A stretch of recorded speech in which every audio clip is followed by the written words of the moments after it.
Terbukti bersalah melakukan tindak pidana korupsi menguasai lahan negara, terdakwa Amin Mansyur divonis Majelis Hakim Pengadilan Negeri Palembang dengan pidana penjara selama 3 tahun, denda 100 juta yang kalau tidak terbayar diganti pidana penjara selama 60 hari.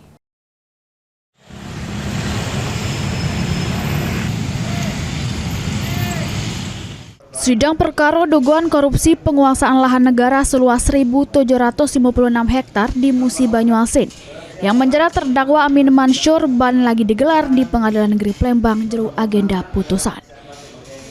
Jero amar putusannya, Majelis Hakim yang diketuai Fauzi Isra menyatakan terdakwa Amin Mansyur terbukti secara sah sama meyakinkan bersalah melakukan tindak pidana korupsi secara bersama-sama sebagaimana dakwaan ke-1 primer. Menghukum terdakwa dengan pidana penjara selama 3 tahun, denda 100 juta yang kalau tidak terbayar diganti pidana penjara selama 60 hari. Sama menyatakan terdakwa Amin Mansyur tidak terbukti secara sah, sama meyakinkan bersalah melakukan tindak pidana sebagaimana yang didakwa ke jero dakwaan kumulatif kedua. Membebaskan terdakwa dari dakwaan kumulatif kedua penuntut umum.